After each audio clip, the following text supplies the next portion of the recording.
अगर मशरफे मुर्तजा ने अपनी कैप्टनसी से बांग्लादेश को आसमान की बुलंदियों पर पहुंचाया था, तो इस कैप्टन ने बांग्लादेश को जमीन से उठाया था। बड़ी टीम्स के अगेंस्ट जब बांग्लादेश की बैटिंग लाइनअप एक रेत की दीवार साबित होती थी, तो ये प्लेयर अकेला क्रीज पर डट जाता था।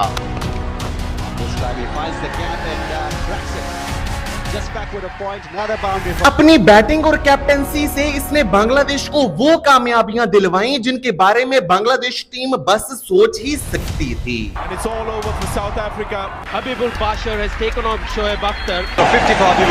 जी हाँ, मैं बात कर रहा हूँ one of the greatest captain of Bangladesh cricket history की। मैं बात कर रहा हूँ हबीबुल बशर की।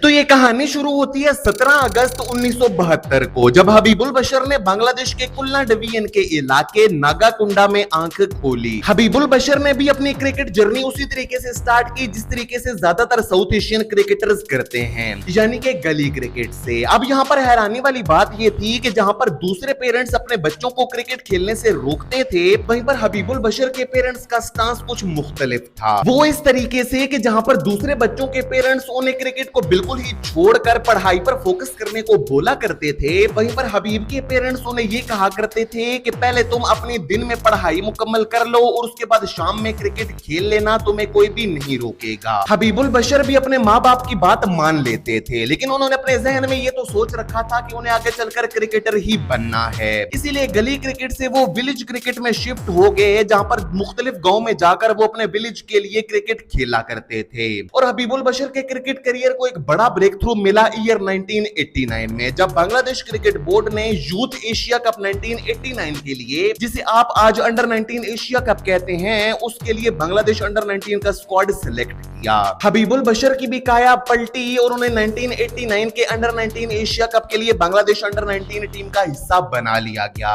अब बेशक इस अंडर 19 एशिया कप में हबीबुल बशर बैट के साथ कोई बड़ी परफॉर्मेंस नहीं दे पाए थे, लेकिन ये टूर्नामेंट खेलने का फायदा हबीबुल बशर को ये हुआ कि उन्हें इंटरनेशनल क्रिकेट का एक्सपीरियंस मिला और फ्यूचर स्टार्स के साथ खेलने का भी मौका उन्हें मिला। वो फ्यूचर स्टार्स जो कि वाकई ही आगे चलकर फ्यूचर में स्टार बने, जैसे पाकिस्तान की तरफ से मोइन खान, इंडिया की तरफ से सौरभ गांगुली और अजय जडेजा, जबकि श्रीलंका की तरफ से Mervyn Atapattu. Under 19 Asia cup 1989 से वापस आकर हबीबुल बशर ने डोमेस्टिक क्रिकेट में कदम रखा। साल 1990 में उन्होंने बीमन बांग्लादेश एयरलाइंस के लिए डोमेस्टिक क्रिकेट खेलना स्टार्ट की। अब हबीबुल बशर उन प्लेयर्स में से नहीं थे जो कि एक डोमेस्टिक टूर्नामेंट में तगड़ी परफॉर्मेंस देकर फटाफट से बांग्लादेश की टीम में आ जाते, बल्कि उन्होंने मुख्तलिफ डोमेस्टिक टूर्नामेंट्स में कई सालों तक अच्छी परफॉर्मेंसेस को कंटिन्यू रखा और अपनी उन परफॉर्मेंसेस को कंपाइल करते रहे। और अंडर 19 एशिया कप 1989 के बाद उनके क्रिकेट करियर में अगला टर्निंग पॉइंट आया साल 1993 में। डोमेस्टिक क्रिकेट में उनके अच्छी परफॉर्मेंसेस को देखते हुए बांग्लादेश क्रिकेट बोर्ड ने उन्हें बांग्लादेश रिप्रेजेंटेटिव टीम का हिस्सा बना लिया, जिसने साल 1993 में इंडिया का टूर करना था। बांग्लादेश रिप्रेजेंटेटिव्स टीम ने इंडिया में जाकर मुख्तलिफ रीजनल टीम्स के अगेंस्ट मैचेस खेले। डोमेस्टिक क्रिकेट की तरह इंडियन रीजनल टीम्स के अगेंस्ट इन मैचेस में भी हबीबुल बशर कमाल परफॉर्मेंसेस देते रहे और इन परफॉर्मेंसेस का सिला उन्हें मिला साल 1995 में। साल 1995 में बांग्लादेश की टीम ने एशिया कप खेलने के लिए शारजा जाना था और इस टूर्नामेंट के लिए हबीबुल बशर को भी बांग्लादेश के स्क्वाड का हिस्सा बना लिया गया।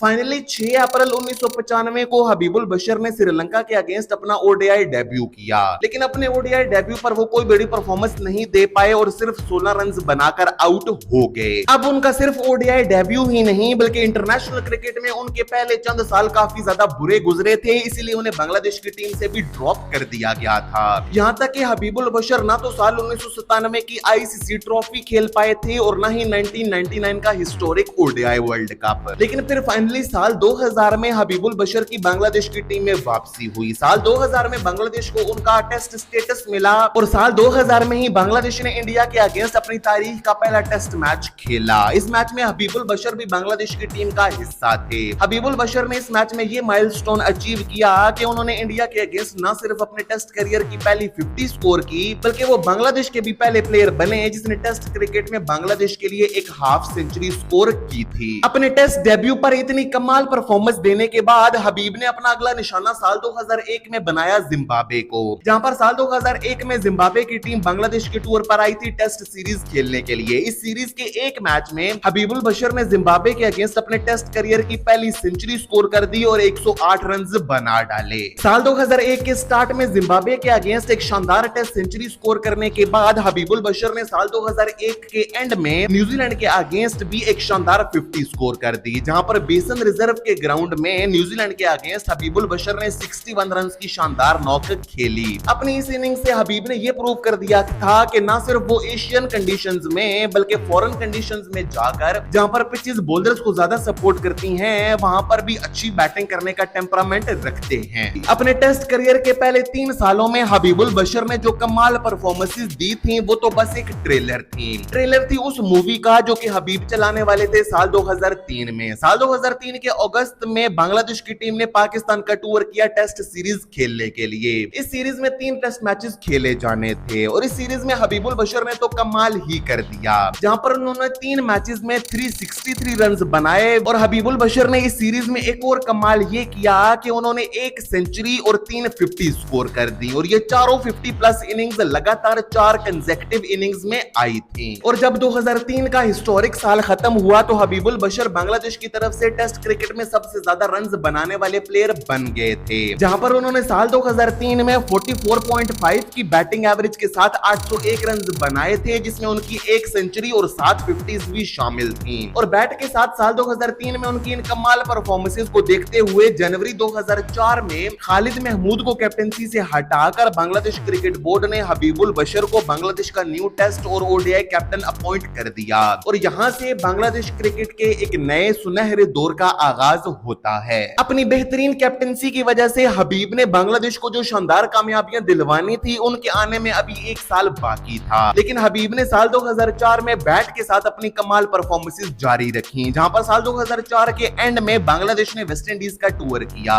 इस टेस्ट सीरीज के एक मैच में हबीब ने अपने टेस्ट करियर का सबसे बड़ा स्कोर यानी कि 113 रन बना डाले। वेस्ट इंडीज से वापस आकर हबीबुल बशर की कैप्टनसी का अगला इम्तिहान था साल 2005 के स्टार्ट में जिम्बाब्वे के अगेंस्ट, जहां पर जिम्बाब्वे के अगेंस्ट टेस्ट सीरीज में हबीबुल बशर ने बांग्लादेश को एक बड़ी अचीवमेंट करवा दी। साल 2005 से पहले बांग्लादेश ने टेस्ट क्रिकेट में कभी भी एक सीरीज नहीं जीती थी, लेकिन जिम्बाब्वे के अगेंस्ट बांग्लादेश ने इस स्ट्रीक को तोड़ दिया। जब साल 2005 में जिम्बाब्वे के अगेंस्ट एक टेस्ट सीरीज में बांग्लादेश ने जिम्बाब्वे को 1-0 के मार्जिन से शिकस्त दे डाली। साल 2005 में जिम्बाब्वे के अगेंस्ट टेस्ट सीरीज में कामयाबी हासिल करने के बाद जून 2005 में बांग्लादेश ने एक और बड़ी कामयाबी हासिल कर ली, जब उन्होंने इंग्लैंड के कार्डिफ में वर्ल्ड चैंपियन ऑस्ट्रेलिया को एक ओडीआई मैच में पहली दफा शिकस्त दे डाली। इस ओडीआई मैच में हबीबुल बशर ने भी 33 रन की अच्छी इनिंग्स खेली थी और बांग्लादेश को एक बड़ा टारगेट चेज करवा दिया था। साल 2005 में ऑस्ट्रेलिया जिसे जायंट को ओडीआई मैच में हराने के बाद जिस अगले जायंट को बांग्लादेश ने अपना निशाना बनाया वो था श्रीलंका,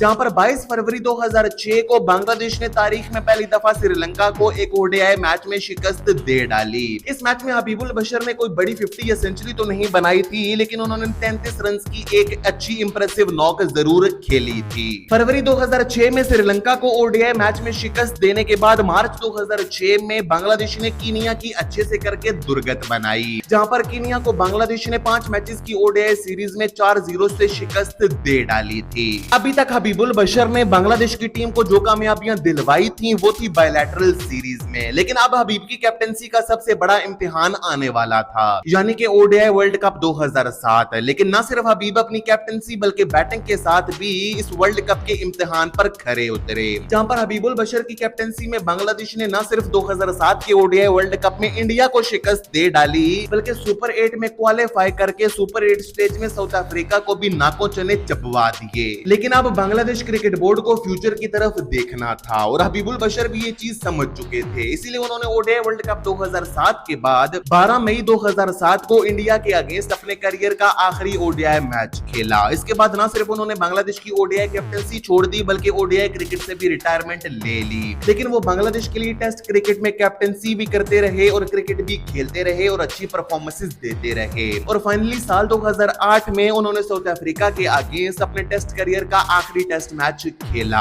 अब उन्होंने अपने डेब्यू टेस्ट मैच पर इंडिया के अगेंस्ट एक शानदार 50 स्कोर करके अपने डेब्यू टेस्ट मैच को काफी ज्यादा यादगार बना लिया था। लेकिन वो अपने आखिरी टेस्ट मैच को यादगार ना बना सके और इस मैच में कोई भी बड़ी इनिंग्स वो नहीं खेल पाए थे। लेकिन इस सब के बावजूद भी हबीबुल बशर ना सिर्फ बांग्लादेश की क्रिकेट हिस्ट्री के one of the greatest captain हैं, बल्कि one of the greatest batter भी हैं।